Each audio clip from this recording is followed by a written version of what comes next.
같이 말씀 보시겠습니다. 말씀은 출애굽기 26장 31절에서 33절입니다. 출애굽기 26장 31절에서 33절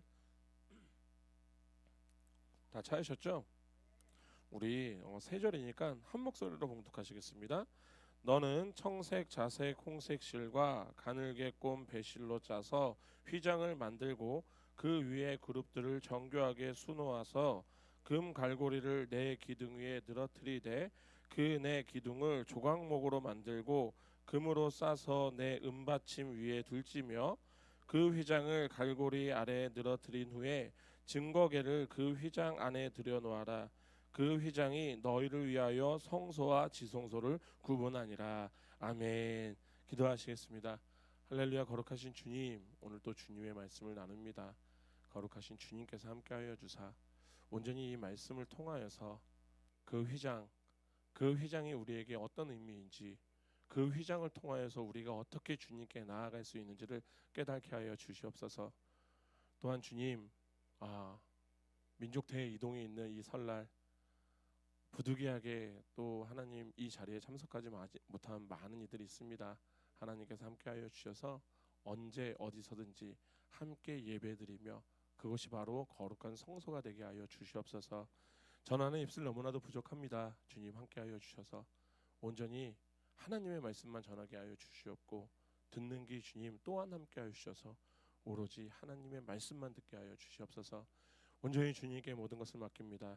예수 그리스도의 이름으로 기도드립니다. 아멘. 임마누엘. 또 먼저 이른 아침부터 보이는 곳, 보이지 않는 곳. 요즘에는 진짜 춥지도 않아요. 그죠? 봄인 것 같아, 봄.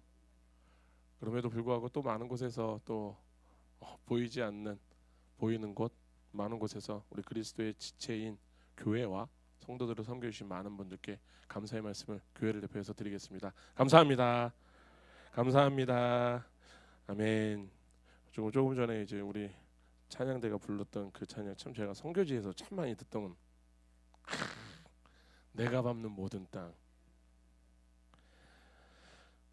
그 마음을 계속 갖고 있어야 되는데 좀 저도 요즘에 그냥 문득 그냥 그런 생각 많이 들더라고요. 그 열정 모르겠어요. 어떻게 보면 더 아무튼 그런 것 같아요.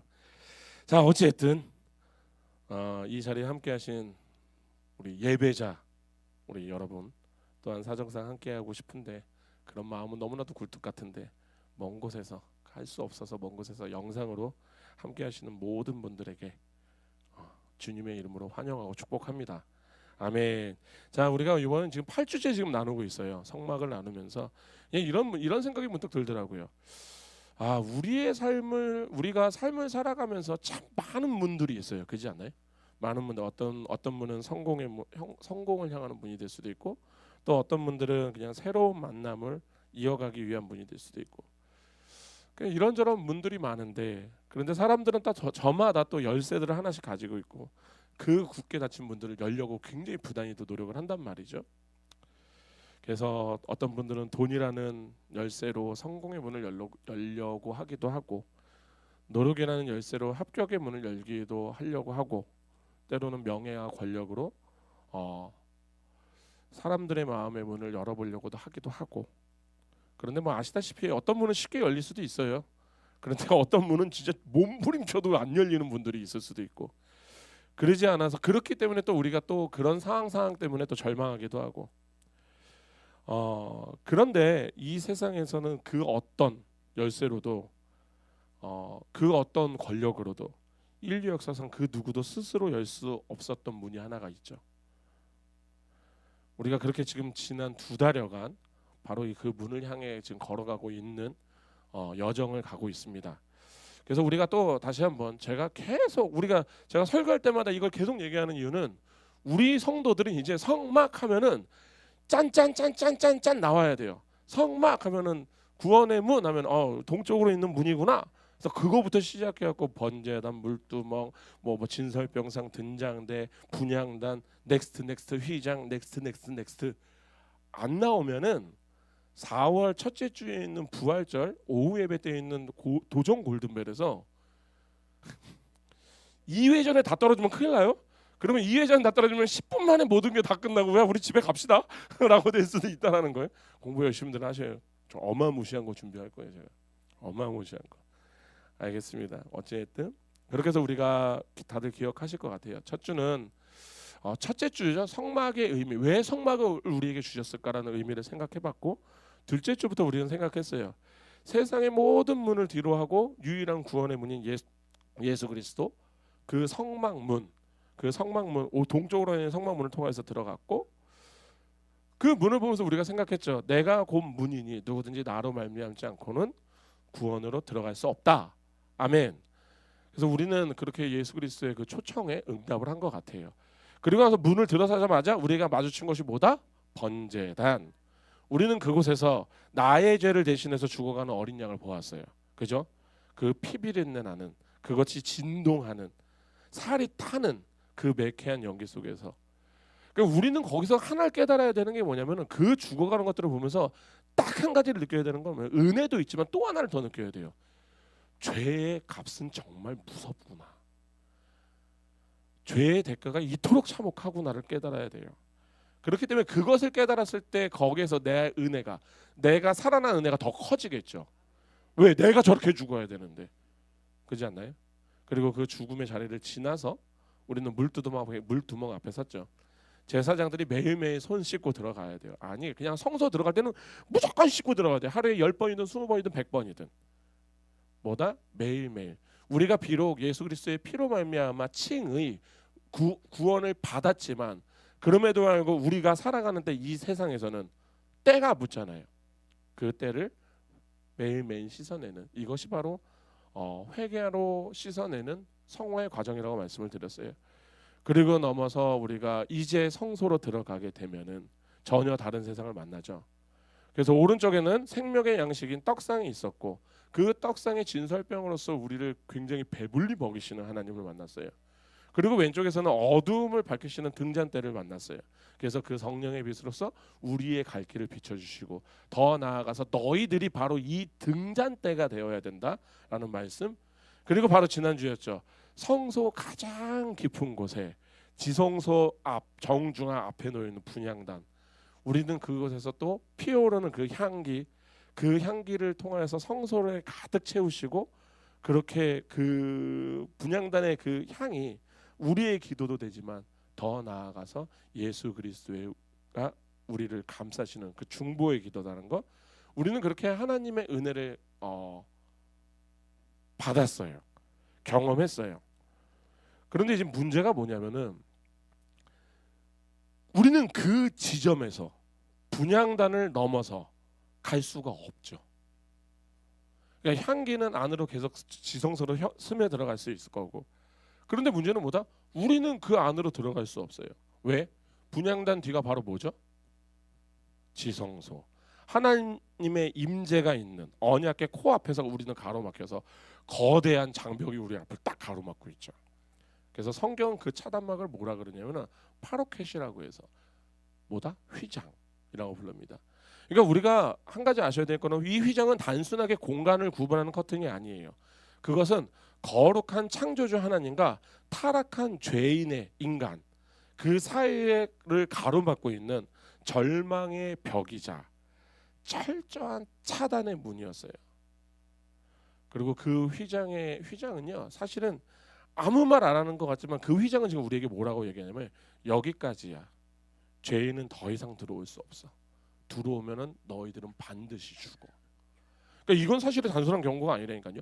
죄를 가진 인간이 거룩한 하나님을 대면할 때 그 즉시 우리는 소멸할 수밖에 없는 존재라는 거예요. 그래서 사실은 아담 이후의 모든 인류들은 하나님을 잃어버린 그 비극 속에서, 즉 뭐다? 휘장 밖에서 서성이는 영적 고아가 되었죠. 그때는 아무리 기도를 해도요, 기도가 하나님께 올라가지 않았어요. 아무리 말씀을 많이 알아도요, 아무리 착하게 살아도요, 인간의 힘으로서는 그 절대 휘장을 건너갈 수 없었다라는 거예요. 그 거룩한 경계선을 넘어갈 수 없었다라는 거예요.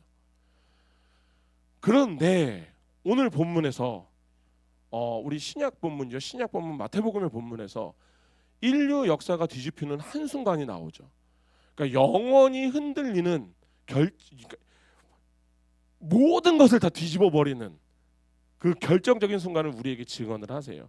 그래서 골고다 언덕 십자가 위에서 예수 그리스도께서 마지막 숨을 거두시고 내가 다 이루었다라고 외치셨던 그 순간에 예루살렘에 있었던 그 성전의 견고한 휘장이 어떻게 됐다?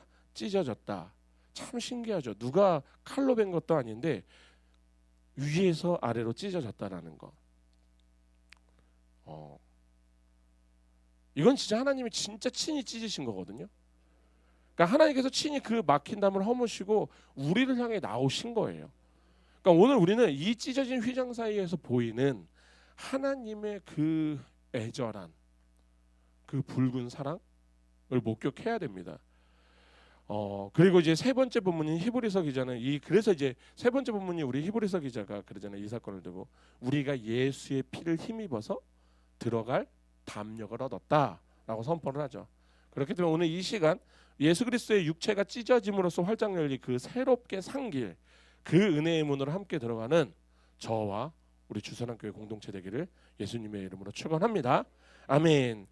자, 그럼 이제 우리가 제일 먼저 해야 되는 게 뭐냐면 휘장이 무엇인지, 그것이 왜 그렇게 두려운 존재인지를 알아야 되겠죠. 사실 지금 오늘도 이렇게 교회 우리 나오시면서 그리고 여기서 우리 십자가 이거 딱 바라보면서 사실 좀 마음 편하고 막 그러잖아요. 마음 편하고 왠지 이제 내가 좀 오늘 사는 것 같아 막 이런 마음이 드실 것 같은데, 사실은 구약 시대에서 이스라엘 백성들 앞에서 이 성소 앞에서 휘장 있잖아요. 그 휘장은 공포와 경외의 대상이었어요.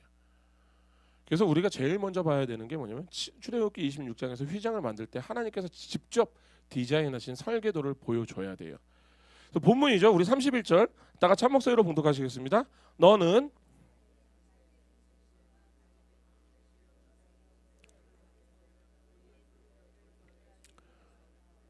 아멘. 자, 여기서 우리가 한 가지 궁금해야 되는 게 왜 하필 그룹 천사를 수노를 하셨을까?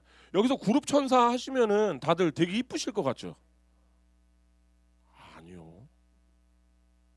아마 이 천사 나타나면요 굉장히 무서울걸요? 깜짝 놀라실걸요? 어쩌면 어떤 면 사탄아 물러가라 할 수도 있어요. 너무 무섭게 생겨서. 그러니까 우리가 생각하는 천사의 모습을 그렇게 생각하시면 안 돼요. 물론 이제 가브리 펄럭 나오시는 분들도 계시겠지만 그러지 않. 진짜 무서운 분들 많으세요. 그리고 심지어는 그렇게 해서 지금 곽기문 선교사도 얘기했잖아요. 그러니까 하늘에서 갑자기 뻥 나타나는데 이 뜸하는 존재가 막 날개 퍼덕퍼덕거리고 있어. 비둘기만 봐도 도망가면서. 그렇지 않아요? 닭만 쫓아와도 도망가잖아요. 와 저거 뭐야 하고. 군대 있을 때 닭 잡으라 그래갖고 저한테 이등병 때 닭을 잡아본 적이 있어야지. 어떻게 해야 돼? 그래서 혼자서 고민하다가 저 바로 밑에 후임이랑 넌 닭을 잡아. 난 닭에다가 돌을 묶겠다. 돌을 묶어서 물에다 던져놓고 무서워서 참 잔인해. 익사시켰잖아. 그런 적도 있었는데 어쨌든. 근데 저는 그런 것 같아요. 왜 이 그룹 천사를 수노라 하셨을까라고 생각하면 이거 하나 한번 다 아시는 거예요. 창세기 3장 24절을 한번 보시면은 왜 이것을 해야 되는지가 정확하게 나오죠. 3장 24절입니다. 한 목소리로 문독하시겠습니다. 이같이 하나님이 그 사람을 쫓아내시고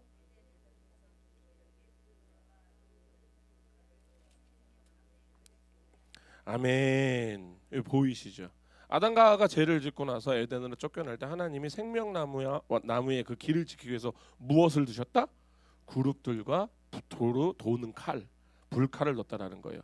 그러니까 이 휘장에 수놓아진 이 그룹들은요 에덴 동산의 그 천사들을 상징하는 거예요. 그것은 뭐다? 그들은요 그곳을 지키는 거예요. 그러니까 뭐다? 죄인이 함부로 생명나무가 뭐예요? 하나님, 예수님에게 접근하지 못하도록 막아선 존재. 왜?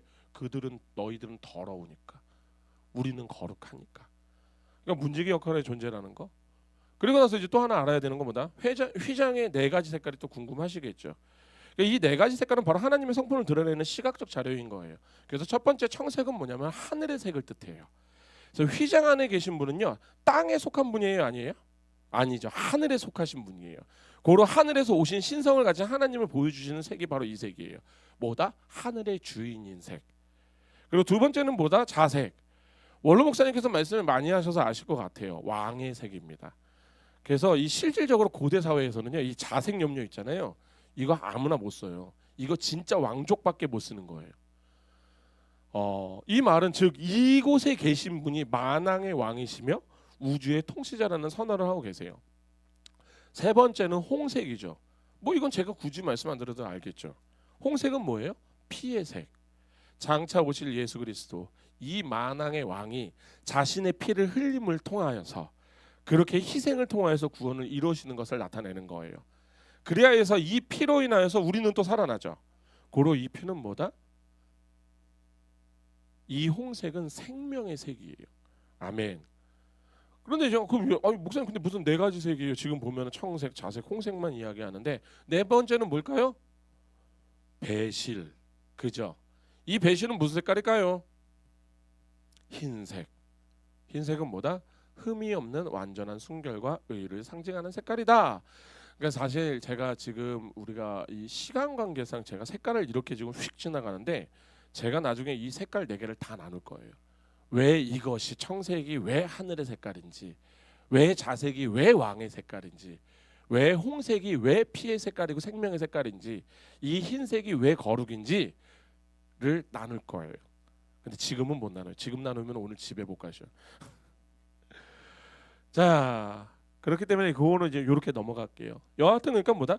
이 아름다운 휘장 색깔만 봐도 우리 죄인이 인간이 그 앞에 딱 들어졌을 때 우리가 느껴야 되는 감정은 어떤 감동일까요? 어떤 감정일까요? 감동받을 것 같으세요? 아니요. 절망이에요. 절망. 우리는요 하나님 앞에 딱 서면 절망을 해야 돼요. 왜? 나는 아무것도 못하는 거예요. 그러니까 지금 우리가 딱 이렇게 제가 간단하게 말씀드려 봐요. 하나님은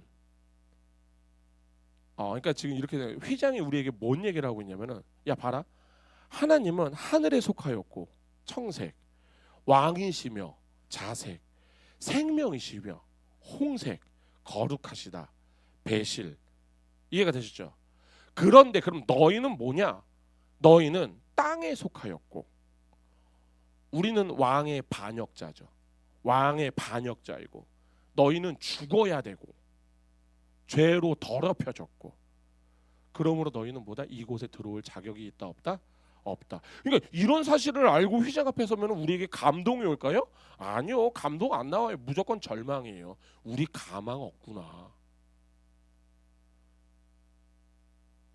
그런데 뭐 이런 거죠. 이제 요번 우리가 요번 성막을 통해서 이제 재미난 사실을 좀 몇 개 알았어요.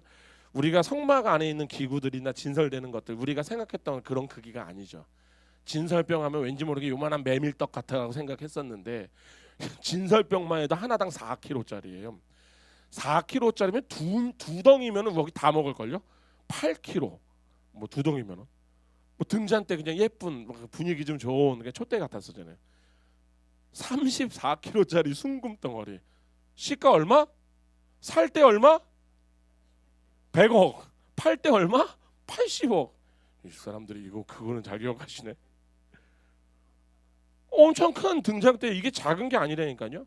자, 그럼 이제 휘장은 우리가 또 보통 휘장이라고 하면 사람들이 그냥 우리 여름에 팔이 들어오지 말라고 집 앞에다가 문 열어놓고 발쳐놓잖아요. 그냥 그 정도 사이즈로 보시는 분들이 계시는 것 같아요. 전혀 그렇지 않아요. 그러니까 지금 이게 제가 얘기하는 게 아니라 다들 한 번씩 들어보셔서 요세푸스라는 역사학자 있잖아요. 그 역사학자가 오늘 마태복음에서 찍혀진 휘장 있잖아요. 그 휘장이 어때요? 헤롯 성전에 있는 휘장인데 높이가 얼마인지 아세요?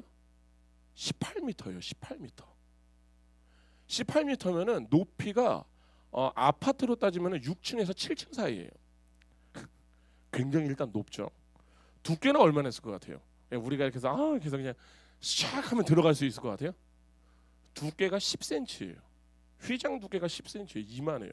그러니까 한마디로 해서 그거 휘장을 들면은 정말 온 힘을 내서 밀어야지 들어갈 수 있었을 거예요. 그러니까 이 말은 뭐냐면 말이 한 마리가 두 마리가 와서 양쪽에다 딱딱 걸고 찢잖아요. 안 찢어질 정도였다고요. 그렇게 견고하고 촘촘하게 기식된 청이 바로 이거였어요. 즉 뭐다? 이 휘장이 이야기하는 건 뭐냐면 완벽한 차단을 의미하는 거예요.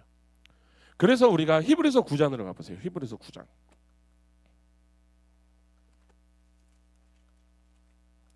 히브리서 9장으로 가면은 참 이 차단의 엄중함을 말해줍니다. 히브리서 9장 7절입니다. 다 찾으셨나요? 우리 한 목소리로 봉독하시겠습니다. 오직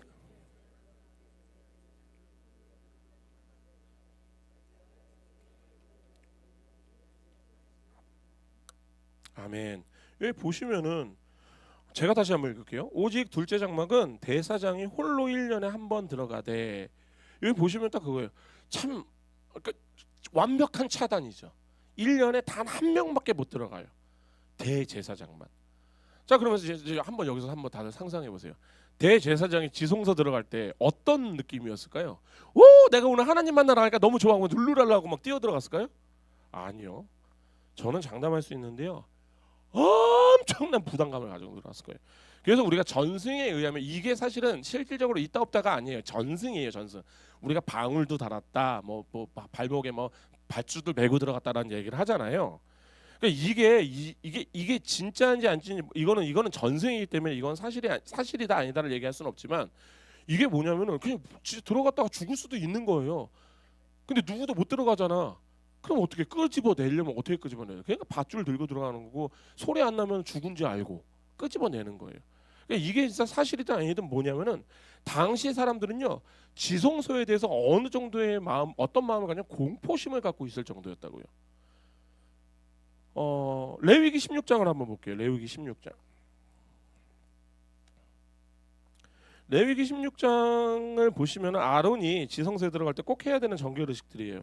그래서 12절에서 13절을 보면은 레위기 16장 12절에서 13절입니다. 다 찾으셨나요? 한 목소리로 봉독하시겠습니다. 향로를 가져다가 여호와 앞 제단 위에 피운 불은 그것으로 채우고, 또 곱게 간 향기로운 향을 두 손에 채워 가지고 휘장 안으로 들어가서 여호와 앞에 분향하여 향연으로 증거계 위에 속죄소를 가리게 할지니 그리하면 그가 죽지 아니할 것이며. 아멘. 간혹가다 사람들이 이제 어떤 사람들이 향로하고 분향 때 헷갈리서 하시는 분들이 계시는데 전혀 다른 거예요. 어찌됐든 이런 거예요. 아론이 향로를 가져다가 향을 피워서 연기를 자욱하게 만들어서 언약궤를 가려요. 속죄소를 가려야 돼요. 왜? 언약궤의 뚜껑, 그 속죄소 위에 하나님의 임재가 있는 곳이거든요. 고로 우리가 죄인이 하나님의 영광을 맨눈으로 보면 어떻게 된다? 죽는다. 그래서 혹시나 막 이제 지금 나 하나님을 만났다고, 하나님을 본 사람 막 이런 소리 하시는 분들 가나가다 계세요. 뻥이에요. 하나님은 얘기하셨어요. 나 보면 뭐다? 죽어. 그런데 나는 봤대. 죽어요. 죽어야 돼요. 그 사람은 진짜 벼락 맞아 죽어야 돼요. 난 전 진짜 이해가 안 돼요. 자, 어찌됐든 죽기 직전 이것을 직면하게 맨누러지면 죽기 때문에 뭐를 피워라? 향로로서 연기를 가리라는 거잖아요. 그러니까 이 상황을 보면 또 우리가 또 하나 알 수 있는 게 뭐냐면은, 간단하게 생각해도 이 향로 있잖아요. 이 향로조차도 예수 그리스도의 예표죠. 뭐냐면은 속죄소에 가서 예수 그리스도의 피로 속죄소를 덮고 내가 너희를 볼 거라고. 예수를 덮고 내가 너희를 본다고. 그 이야기를 하시는 거예요. 어쨌든 여하튼 지금 휘장은 뭐다? 하나님은요 거룩하세요. 우리는 죄인이에요. 이것은 결코 좁혀질 수 있는 간격이 아니에요. 정말 거대한 장벽이에요. 그래서 우리는요 항상 이 휘장 밖에서 서성일 수밖에 없었던 존재들, 하나님을 아버지라 부르지 못했던 존재들이에요. 그런데 오늘 우리 두 번째 어디 갔어? 두 번째 마태복음 27장에 있는 두 번째 본문. 이 두 번째 본문에서 인류 역사의 흐름이 완전하게 바뀌는 결정적 장면이 포착이 되죠. 6월절 오후 3시에 온 땅에 어둠이 임하고 예수님께서 십자가에 숨을 거두시는 그 순간, 오늘 50절에서 51절입니다. 다 같이 한 목소리로 봉독하시겠습니다. 예수께서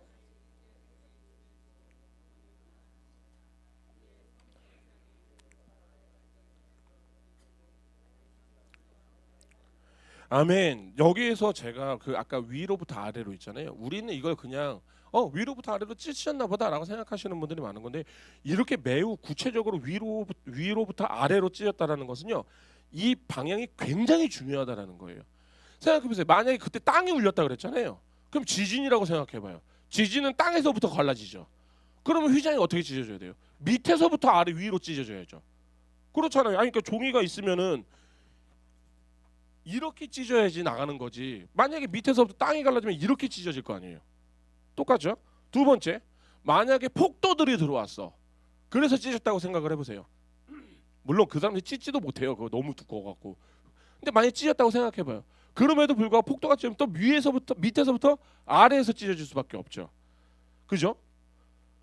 근데 지금 이 높이 18m의 높이 거대한 휘장, 10cm가 되는 두께를 가진 이 휘장. 근데 이거를요 지금 얘기하는 거예요. 위에서부터 아래로 찢어졌다. 이 이야기는요 하나님이 당신 이거 내가 찢은 거야를 보여주시는 거예요. 이거 내가 찢었다고, 내가 위에서부터 아래에서 손 잡고 찢어 버렸다고. 이건 지금 하나님 자신을 절대적으로 드러내고 있는 말씀이에요. 그리고 제가 이 말씀을 왜 이렇게 지금 막 피를 토하면서 막 얘기를 하냐면은 이게 바로 복음의 핵심이에요. 구원은요 인간이 땅에서 하늘로 올라가는 사다리를 쌓는 게 아니라니까요. 내가 기도 좀 많이 해서, 내가 좀 착하게 좀 살아서, 내가 헌금 좀 많이 해서 문이 열리는 게 아니라고요. 그런 천국은 너무 싸구려 천국 아니에요? 내가 노력을 해서 갈 수 있는 천국. 어쨌든 그러니까 이 사건은요 지금 무슨 이야기를 하면 하나님의 전적 주권을 얘기하고 있는 거예요. 주권적 은혜를 얘기하고 있는 거예요. 하나님께서 내 아들을 화목제물로 삼으시고 내가 그 아들을 죽여갖고 내가 너희들을 향해서 있잖아 닫아놨던 그 문 있잖아, 내가 그 진노의 문을 이제 은혜의 문으로 바꿨다고. 지금 이 사건은요 하나님이 우리에게 지금 손을 내밀었다고요. 그래서 예수님이 뭐라고 해요? 우리가 요한복음으로 가볼게요. 요한복음 1장에 보면은 우리 나다나엘, 어떤 분들이 이제 저희 임나엘을 잠깐만 라헬이야 막 이러고 해서 막 그러시는데, 임나엘이 이름이 나다나엘이에요. 근데 이제 나다나엘 해서 하면 임나다나엘 하면 학교 가면 놀림 받을까봐 나다는 빼고 나엘만 한 거예요. 자 어쨌든 그건 그렇게 중요한 게 아니고. 아니 근데 아셔야 돼요. 근데 왜 남자애를 왜 라헬로 했대? 막 이러시는 분들이 계셔서 제가 말씀을 드리는 거야. 자 어쨌든 1장 51절입니다. 1장 51절. 지금 이거 나다나엘하고 이야기했을 때요 이렇게 얘기하죠. 51절 다 같이 한 목소리로 봉독하시겠습니다. 또 이르시되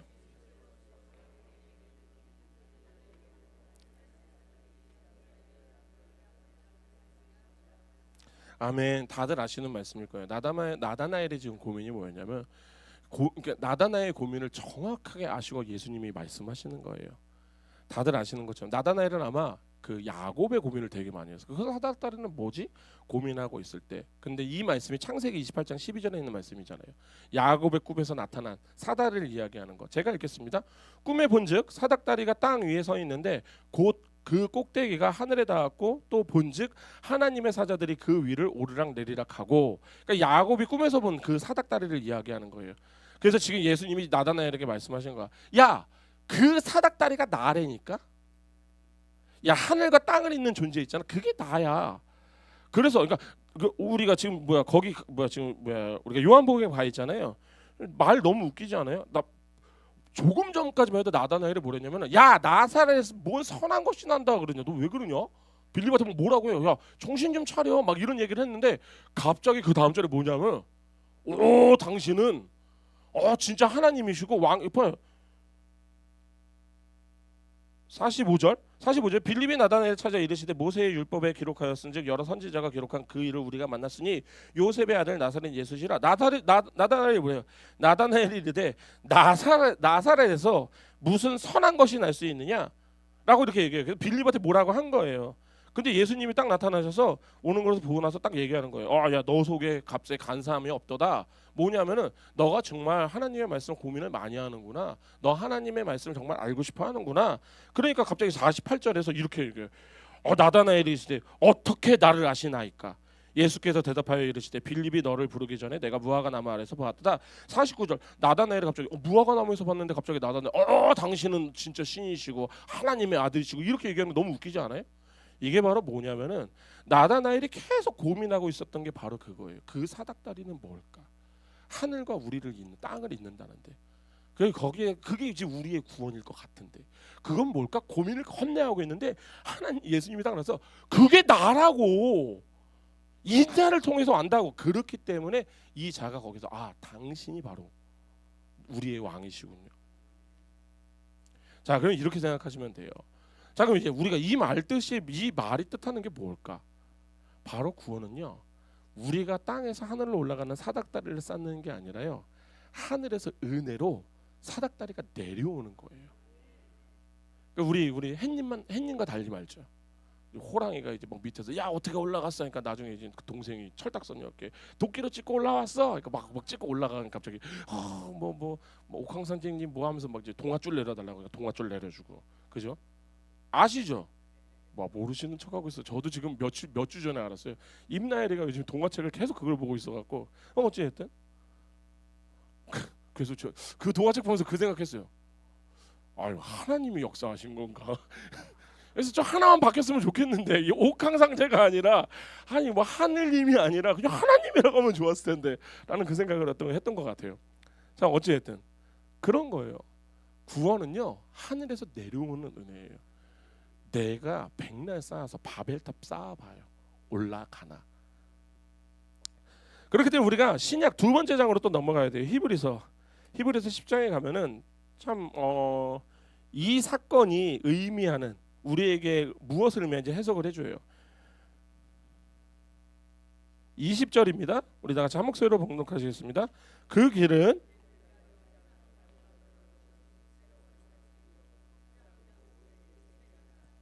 아멘. 이 모든 것을 우리가 이해할 때 이 구절은 진짜 사실 우리에게 굉장히 충격적인 구절이 돼야 돼요. 휘장은 뭐다? 성전의 휘장은 다름 아니라 누구라 그랬어요? 예수 그리스도의 몸이라고 얘기했어요. 휘장이 찢어졌다는 것은 몸이 찢어지는 거예요. 예수님이 등에서 채찍을 맞아 찢어졌고요. 손발이 못에 찢어졌어요. 옆구리는 창에 찔려서 찢어졌어요. 그런데 그 순간 그것이 모든 게 찢어지니까 하나님과 우리를 가로막던 죄의 장벽도 함께 찢어졌어요. 아멘. 그러니까 우리가 최후의 만찬 때 예수님이 제자들에게 하신 행동을 생각해야 돼요. 주님께서 떡을 떼어서 주셨다고 해요. 이것이 너희를 위하는 나의 몸이니. 그러니까 떡을 떼지 않고서는 떡을 떼지 않으면 먹을 수 없죠. 그렇지 않아요? 혹시나 뭘 못 먹어요? 한 입씩 돌려가면서 먹으면 되죠. 이런 생각하지 마시고. 떡을 떼지 않으면 먹을 수 없어요. 이 이야기는 예수님이 몸이 찢기지 않으면요 우리가 생명을 얻을 수 없다라는 거예요. 그리고 예수님의 몸이 갈갈이 찢기기 전까지는 하나님의 거룩함은요 우리 죄인에게는 오로지 두려움의 대상이었어요. 그런데 그리스도께서 십자가에서 하나님의 진노를 다 받으셨죠. 그 몸이 상하실 때까지 그분의 죽음이 죄의 값을 지불을 하셨어요. 그렇게 휘장이 찢어진 것이에요. 왜? 죄값을 내가 다 치렀다. 더 이상 가로막을 것이 없다. 이 휘장은 하나님이 우리에게 주는 영수증이에요. 너네 이제 죄 없어. 그러니까 죄가 없다고 해서 우리 죄가 없다라는 게 아니에요. 내가 없는 걸로 해줄게. 왜? 너 대신 재물이 죽었잖아. 아멘. 그렇게 이 휘장이 찢어지는 순간 구약의 모든 제사는 끝났다 안 끝났다? 끝났다. 더 이상 양을 잡을 필요가 있다 없다? 없다.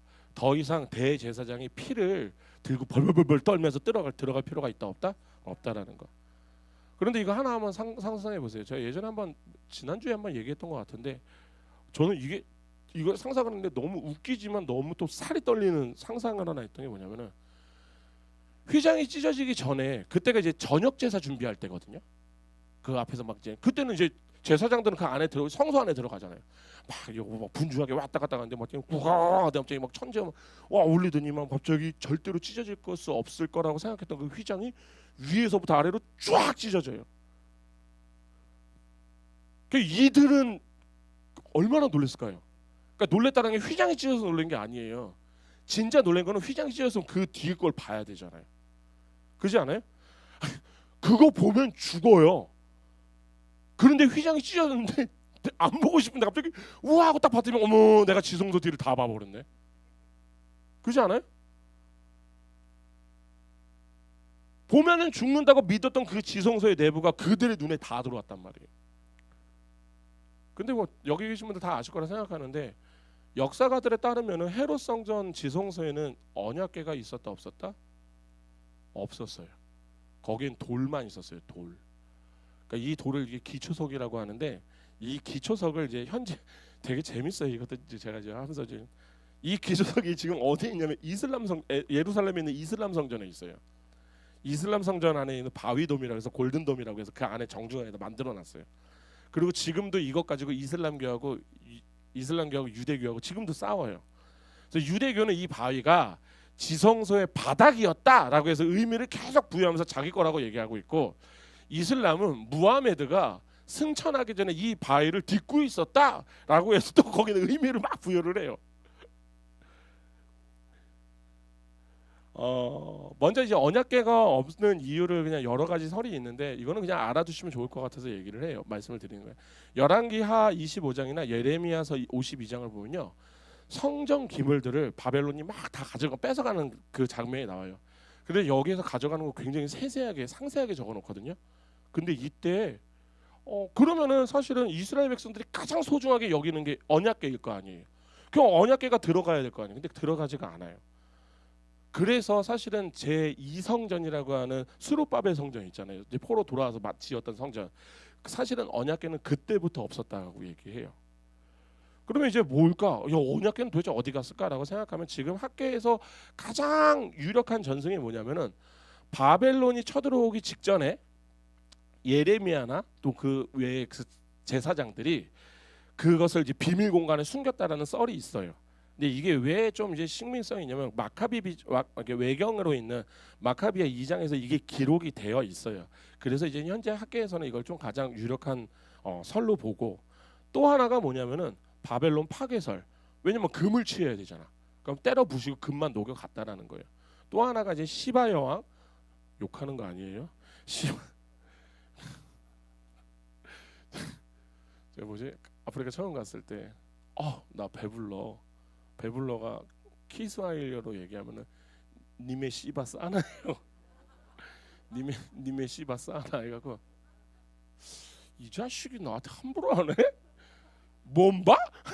그랬던 기억이 좀 있는데, 어쨌든 이 시바 형의 야 이거 잘해야 되겠다. 쌍시오 때문에 큰일 나요. 쌍시오 때문에 큰일 나요. 시바 여왕의 아들이 에드위파로 가져갔다는 설이 있는데, 뭐 어찌됐든 언약궤는 없었다예요. 그러니까 휘장이 찢어졌을 때 제사장이 봤던 것들은 그 안에 언약궤가 없었고 빈방이었잖아요. 그러면 어찌 보면 또 사람들은 또 굉장히 또 충격받지 않겠어요? 언약궤가 없어? 그렇지 않아요? 뭐 자기네들끼리 얘기했을 수는 있겠죠. 그럼에도 불구하고 뭐야? 진짜 언약궤가 없네. 왜냐면 그들은 들어가 본 적이 없으니까. 그렇지 않아요? 그러면 그 사람들의 입장에서는 또 하나의 되게 큰 충격이고 또 하나의 또 큰 비극이었을 수도 있겠죠. 우리가 그렇게 믿고 섬겼던 그 지성소 휘장 뒤에 언약궤가 없네? 덩그러니 돌만 있네? 그런데 이게 제가 조금 전 말씀드렸잖아요. 지금도 유대교하고 이슬람이 이것에 대해서 이런저런 의미를 막 부여하면서 싸우고 있잖아요. 그런데 사실 이거는 예레미야 선지자가 예언을 했어요. 아예. 그게 예레미야서 3장 16절이에요. 예레미야서 가볼게요. 예레미야서 3장 16절. 예언을 그냥 했어요. 그냥 얘네들 너무 쓸데없는 짓을 내가 할 걸 잘 알아. 예레미야서 3장 16절입니다. 다 찾으셨나요? 자, 다같이 한 목소리로 봉독하시겠습니다. 여호와의 말씀이니라.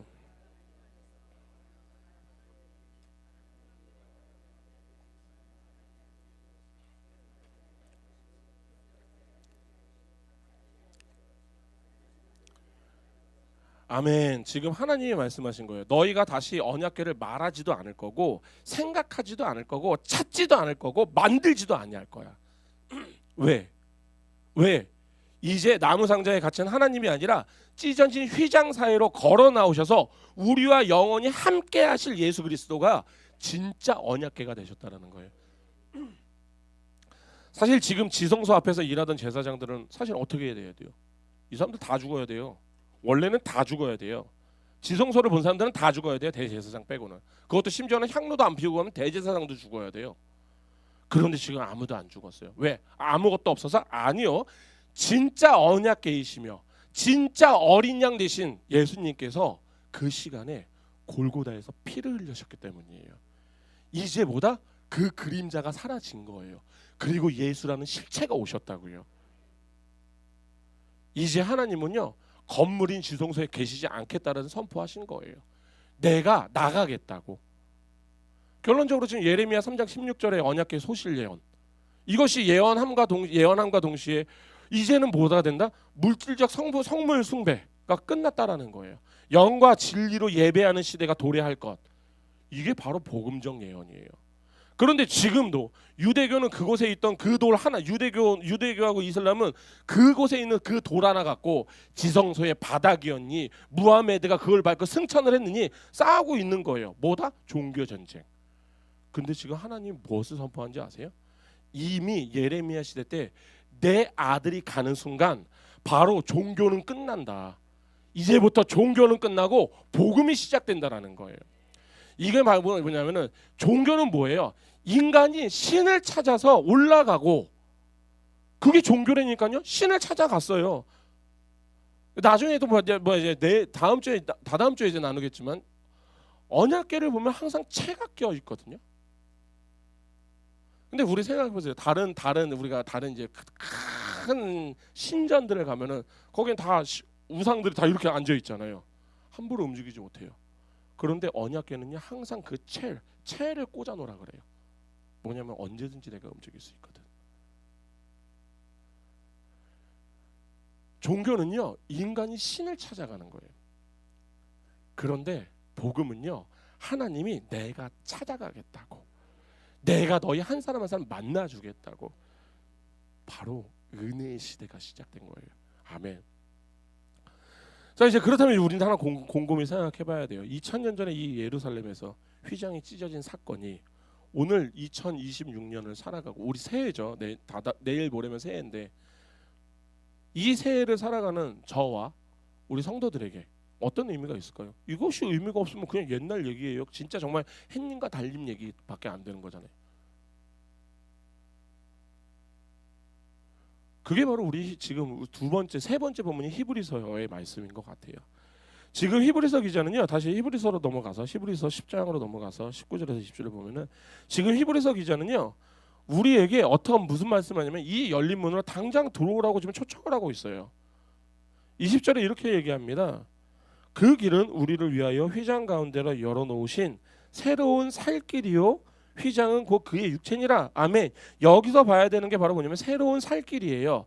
헬라어로는 프로스파토스라고 하는데, 이게 뜻이 뭐냐면은 최근에 도살당하다, 갓 죽임을 당하다라는 뜻에서 유래가 돼서, 이 뜻이 뭐냐면은 매우 최근에 만들어진 세계를 이야기하는 거예요.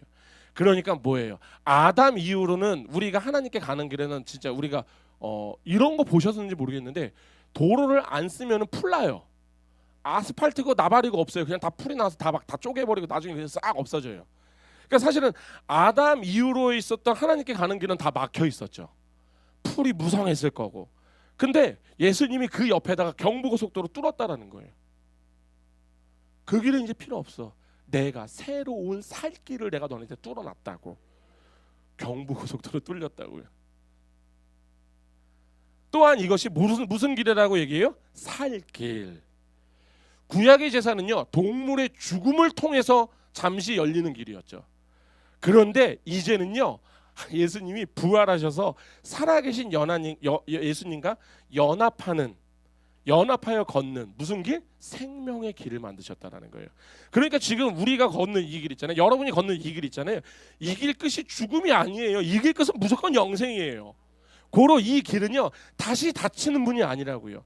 세상 문은 닫힐 때 동대문을 열어라. 12시가 되면은 문을 닫는다. 그건 세상의 문, 그건 사람의 문. 그런데 십자가로 열린 문은요, 내가 선택한 백성이 들어오기 전까지는 난 절대 그 문 안 닫아. 모르죠. 내일 마지막 태어나는 아이가 선택받은 백성이 하나가 마지막 태어나면은 내일 문 닫을 수도 있어요. 정신 차리고 예수님 믿어야 돼요. 제가 그래서 매일 얘기하죠. 우리는 내일을 사는 사람들이 아니니까요. 예수님이 그날이 도적같이 오신다고 하셨어요. 그러면 당장 내일 모레 오시면 어떡하실 거예요? 아니, 우리 예배 끝나고 설날이라고 오늘 이제 우리 이제 가서 녹두전 먹으러 가자 막 가고 있는데 예수님 오시면 어떡할 거예요? 난리 나는 거예요. 그거 살아낼 수 있는 방법이 뭔지 아세요? 녹두전을 드시기 전까지 정말 피 터지게 예수 안에서 살아가야죠. 그래야지 예수 안에서 살아가는 거, 그래야지 우리가 천국 가는 거예요. 아멘.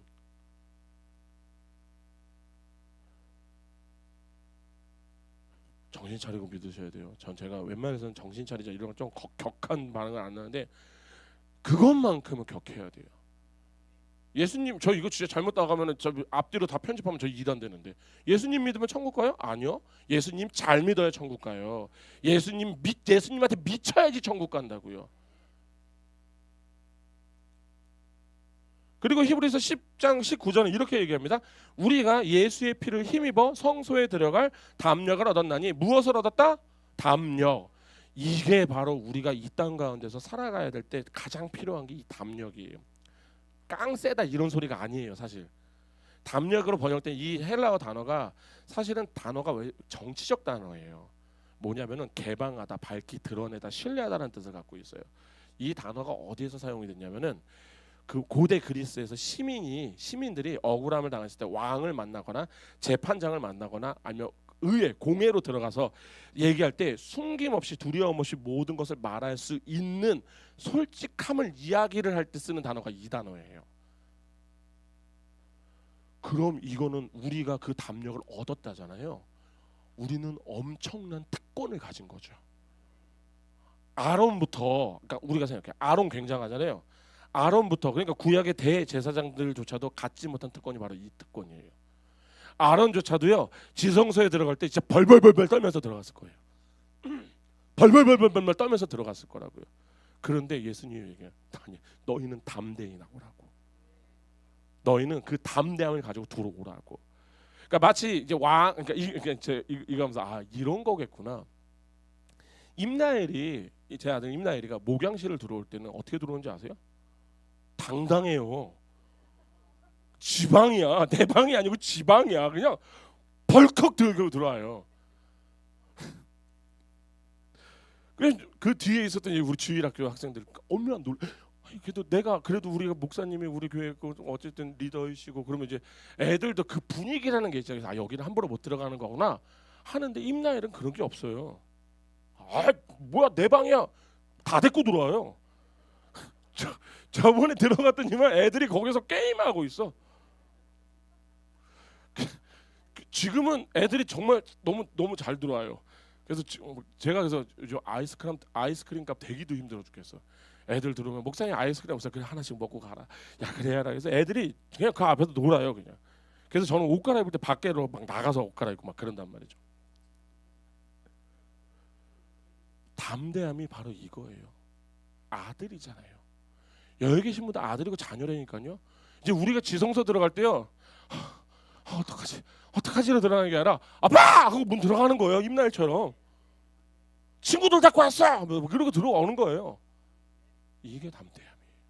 아멘. 자, 그러니까 이제부터 이제 이 문제가 이거예요.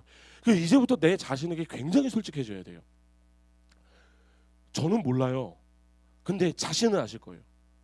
우리 진짜 담대해요? 여기 계시면 여러분들 우리 지난주에 죄 지었을 거 아니에요? 안 지었어요? 우리 이성식 권사님 너무 좋아. 너무 솔직하셔. 그래서 저번에도 저하고 저도 막 그렇게 얘기하시더라고. 어쨌든 우리 또 실패했잖아요. 그죠? 우리 부부 싸움도 했잖아요. 자녀들한테 욕도 했잖아요. 이놈의 새끼들 막 먼저 뭐 이러자 다 했을 거 아니에요. 또 나름대로 또 속으로 또 은밀한 또 지었겠죠. 그지 않아요? 지으셨어요? 은밀한 죄가 뭐가 있을까? 근데 그때 되게 재미난 게 뭐냐면 사탄이 즉시 우리에게 마음에 뭘 쏴요? 참소의 화살을 쏘죠.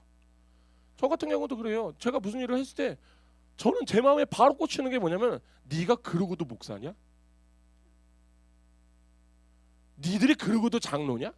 니들이 그러고도 안수집사야? 니들이 그러고도 집사야? 야 니들이 그러고도 성도야? 니들이 그러고도 그리스도인이라고? 웃기고 있네. 니네들 꼴을 봐. 니네들은 하나님 앞에 나아갈 자격이 없어. 염치 없는 것들아. 저에게 그런다니까요. 여기 계신 분들 저 얘기 안 할게요. 그냥 저에게 그래요. 사단은 항상 참소해서 화살을 쏴요. 근데 이때 우리가 의지하는 게 무엇을 의지하고 있냐라는 거예요. 만약에 나의 착한 행실이나 나의 종교적 열심이나 나의 봉사를 의지한다면요, 우리는요 그냥 그 휘장 앞에서 서 있을 수밖에 없어요. 왜? 나의 의는 더러운 거라니까요. 여기 계신 분들 우리는 하나님의 의를 입었어요. 예수 그리스도의 의를 입었잖아요. 근데 만약에 내 의는 뭐예요? 더러운 거밖에 없는 거예요. 그래서 성경이 얘기하는 거예요. 무엇을 힘입어? 예수의 피를 힘입어. 우리의 자격증은요 나의 행위가 아니라니까요, 예수의 찢기신 몸과 흘리신 피가 우리의 자격증이에요. 그래서 우리가 하나님 앞에 나아갈 때 제가 예전에 말씀드린 뻔뻔해야 된다고요. 얼마나 뻔뻔해야 되는데요. 그게 믿음이에요. 하나님 오늘 저는 자격이 없어요. 근데 우리의 장자가 누구예요? 또 예수님이시죠. 우리 족보성 따지면 예수님은 형님이세요. 그죠? 그럼 하나님 앞에서 얘기하는 거야. 아버지, 큰형이 만들어놨는데, 큰형이 고속도로 뚫어놨는데 저 가야죠. 뭐 죄송한 건 죄송해요 하나님. 그런데 저 하나님 아니면 죽어요. 저 하나님만 있어야 돼요. 아버지 나 버리지 마요. 이게 바로 예수의 피 묻은 손을 잡고 들어가는 거예요. 이게 담대함이라고요. 제가 그래서 예전에 이렇게 말씀드린 거 기억하실 것 같아요. 우리는 넘어져서 아파할 때 있어요. 분명히 있어요. 매일매일 그럴 수도 있어요. 근데 그때 아파서 주저앉아서 엉엉 울고 있는 것은요, 그게 바로 불신앙이고 불순종이에요. 왜?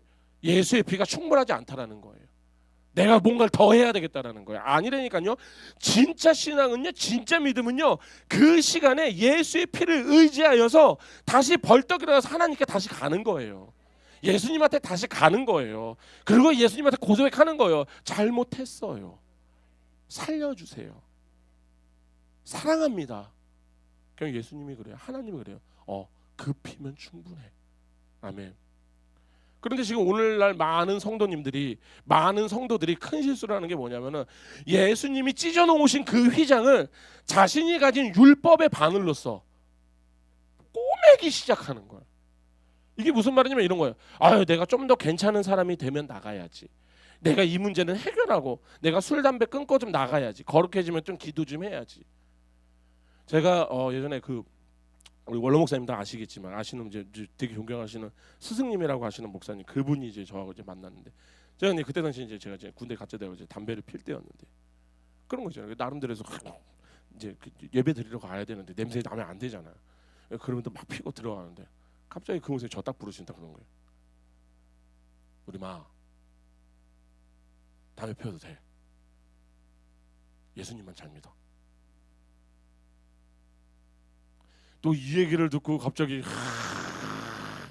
담배를 피워도 되는 거야? 막 이렇게 생각하시면 안 돼요. 그 이야기가 뭐예요? 그게 문제가 아니라고. 그리고 네가 정말 안으로 들어오면은, 네가 진짜 하나님을 믿는다면 그건 자동적으로 끊어져요. 저 그래서 자동적으로 끊었잖아요. 전 지금도 그저께도 제 친구한테 전화 와서 그런 거예요. 근데 나는 아직까지 형이 담배를 끊었다는 게 이해가 안 돼. 믿어지지가 않아. 지금도 그래요. 그게 바로 이거라니까요. 내가 담배 좀 못 좀 끊고 내가 그렇게 좀 거룩해지면 그때 와서 기도해야지. 아니에요. 우리 그 자리에서 나와야 된다니까요. 지금 내 모습 하나님이 안 받아주실 것 같아. 내가 좀 더 회개하고 내가 좀 더 모르라고 이런 생각들이 바로 내가 찢어진 휘장을 내가 꼬매고 있는 거예요. 지금 하나님이 얘기하시는 건 뭔지 아세요? 지금 제가 아까 말씀드린 이런 것들은 겸손이 아니라니까요. 이거는 예수님의 십자가 사역을 모욕하는 거예요. 하나님이 열렸다면 열린 거라니까요. 하나님이 받아주겠다면 받아준 거예요. 있는 모습 그대로 나오라고요. 찢어진 상한 심령 그대로 나오라고요. 왜 니들이 사냥 심령에 왜 데일밴드 붙이고 나오냐고요. 실패한 모습 그대로, 냄새나는 모습 그대로. 그 대신 우리가 그 손에는 하나는 꼭 쥐고 나와야 돼요. 예수의 피. 예수의 피. 이 티켓 하나만 꼭 쥐고 나오면요, 우리는 그 은혜의 보좌로 들어갈 수 있어요. 그래서 히브리서 4장 16절에서 이렇게 얘기합니다. 그러므로 우리는 긍휼하심을 받고 때에 따라 돕는 은혜를 얻기 위하여 은혜의 보좌 앞에 담대히 나갈 것이라. 아멘. 제가 우리 성도님들에게 딱 한 가지만 부탁을 드릴게요. 성전 마당만 밟고 있는 관람객 신자가 되지 마세요. 성막들에서만 뛰어다니는 관람객 신자가 되지 마세요. 예배는요 관람이 아니에요. 예배는요. 그러니까 사실 제가 뭐 이제 수요 예배도 이제 제가 전해야 되겠지만 전하는 말씀 중에 하나겠지만 그렇잖아요. 우리는 예배가 중심이 되어야 되거든요. 그러세요? 진짜 그러세요? 아닐걸요? 우리는 시간이 나면 예배를 드리려고 해요. 아니에요. 우리는 모든 것이 예배가 중심이 되어야 돼요. 하나님이 우리를 부르신 이유가 뭔데요? 예배하라고 불렀는데 갑자기 내 일반, 내 상황, 내 일터에 도움이 되는 예배를 준비하고 있어요. 아니요. 예배가 중심이라니까요. 그리고 그 일터는요 뭔지 아세요? 나의 예수 그리스도의 그 빛을 나타내는 선교지가 바로 일터가 돼야 돼요. 근데 우리 바뀌어 있잖아요. 예배가 우선이에요. 우리는 목에 칼이 들어와도 예배가 먼저여야 돼요. 한번 진짜 고민하셔야 돼요. 예배는 그렇게 관람이 아니에요. 예배는 뭐예요? 찢어진 휘장 사이로 들어가서 하나님 아버지의 품에 안기는 거예요. 기도는요 허공에 외치는 독백이 아니라니까요. 지성소 안에서 하나님 아버지와 나눈 친밀한 대화. 제발 이 특권을 누리시길 바랍니다. 그러니까 지성소는 특별한 사람만 들어가는 곳이 아니에요. 예수 안에 있는 모든 성도가 매일 매 순간에 들어가야 할 영적 고향이라는 거예요. 아멘. 이제 말씀을 정리하겠습니다. 2000년 전에 우리 골고다 언덕에서 예수님의 육체가 찢어지던 그 사건, 그 시간, 그때 그 휘장은요 영원히 찢어졌어요. 아멘. 그 사건은요 하나님께서 우리에게 보내신 가장 강력하고 사랑이 넘치는 초청장이었어요. 이제 가로막힌 것이 없어. 내가 다 치웠어. 나에게로 와라. 또 뭔지 아세요? 이제 다 치웠어. 가로막힌 게 없어. 이제 내가 가겠다. 아멘. 이 자리에 우리 지금 뭐 영상으로도 그렇고 이 자리에 계신 분들 중에서 우리 때로 생각하잖아요. 하나님 나하고 진짜 멀어진 것 같다라는 느낌 가지시는 분들. 때로는 자신의 죄 때문에 씻을 수 없는 그 죄책감 때문에 혹은 감당할 수 없는 이 삶의 고통 때문에 하나님 저 너무 하나님하고 멀어져 있는 것 같아요 라고 막혀 있는 것 같다고 생각하시는 분들 계실 것 같아요. 그런데 꼭 기억하세요. 오늘 말씀을 통해서 보니까 그 길을 막고 있던 휘장은요 이미 예수님이요 제거하셨대요. 사탄이 여기 계신 모든 분들에게 너네 아무리 넌 죽었다 깨어나도 못 따라가. 너네 죽었다 깨어나봐라. 들어갈 수 있나? 그렇게 속삭여도요 예수 그리스도의 그 십자가의 피를 믿으세요. 문은 열려 있어요. 그렇게 예수 그리스도의 피를 의지하여서 그 열린 문으로 들어가길 바랍니다. 그때 들어갈 때 우리가 가져야 되는 게 뭐다? 두려움이 아니에요. 담대함 가지고 들어가세요. 지성소 안에 들어오면 내가 지성소 안에 이것들 들어오기만 해봐. 내가 다 죽여버릴 거야. 이렇게 하고 지금 하나님이 거기서 심판의 번개가 기다리고 있을 것 같아요? 아니요. 피 뿌려진 속죄소, 언약궤의 그 뚜껑인 속죄소 그 위에서 두 팔 벌려서 하나님이 우리를 기다리고 계세요. 하나님의 은혜가 우리를 반기고 있다고요. 그렇기 때문에 우리가 이번 한 주 동안 분명히 세상 가운데 우리가 살아가면서 다친 분들이 분명히 있을 거라고 생각하거든요. 낙심하지 마세요. 취업의 문이 될 수도 있고요. 결혼의 문이 될 수도 있고요. 사업의 문이 될 수도 있고요. 또 무슨 문이 있을까? 그냥 어쨌든 되게 많은 문들이 있을 것 같아요. 이 문 다 닫혀도 돼요. 왜? 우리에게는 하늘의 문이 열려 있잖아요. 아멘. 찢어진 휘장 너머에서 우리를 도우시는 주님의 그 손길을 붙들길 바랍니다. 세상 속에서 걸어다니는 성전으로 승리하며 살아가는 우리 모든 성도 되기를 예수님의 이름으로 축원합니다. 아멘. 자, 이 시간 우리 함께 기도하기 원합니다. 2000년 전 골고다 언덕에서 일어난 놀라운 사건을 오늘 목격을 했어요. 그렇게 죄인인 우리를 살리기 위해서 하나님께서 또 당신의 아들의 육체를 찢으시고 우리 앞에 가로막고 있던 그 두려움의 휘장을 영원히 제거하셨단 말이죠. 그래서 지금 이 시간은 우리가 기도할 때 나의 마음을 돌아보셨으면 좋겠어요.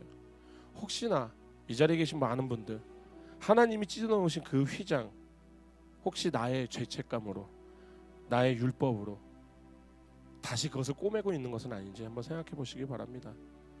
더 나아가서 내가 더 나아지면 기도해야지, 내가 더 깨끗해지면 나가야지, 그렇게 휘장 밖에서 그냥 서성거리고 있는 그런 모습이 아닌지 한번 생각해 보시기 바랍니다.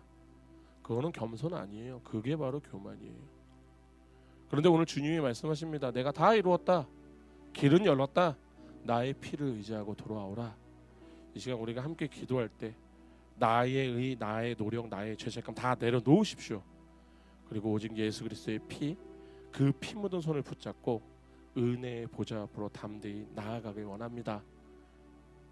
우리 그렇게 주님 3번 부르시면서 기도하시겠습니다.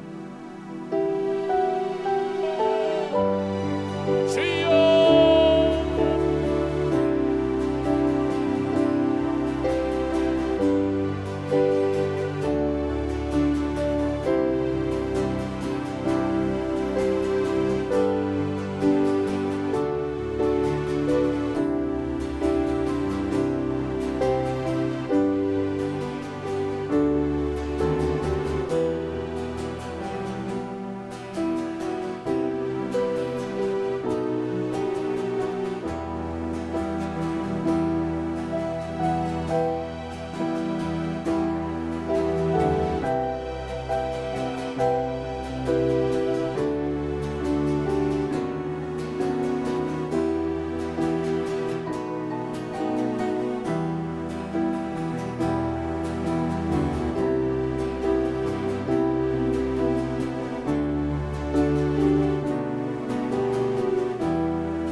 할렐루야. 거룩하신 주님, 감사합니다. 죽을 수밖에 없었던 죄인을 위하여 독생자를 아끼지 않으시고 그 육체를 찢어 우리에게 새로운 살 길을 열어주신 그 은혜를 감사합니다. 오늘 말씀을 들은 우리 모든 성도가 이제는 성전 뜰만 밟고 돌아가는 구경꾼이 되지 않게 하여 주시옵소서. 매 순간 예수의 피를 힘입어 지성소의 깊은 곳 하나님의 임재 안으로 들어가는 예배자가 되게 하여 주시옵소서. 세상으로 나아가는 발걸음 위에 담대함을 더하여 주시옵시고 어떤 상황 속에서도 주님 하나님과 동행하는 기쁨을 잃지 않게 하여 주시옵소서. 온전히 주님께 모든 것을 맡깁니다. 예수 그리스도의 이름으로 기도드립니다. 아멘.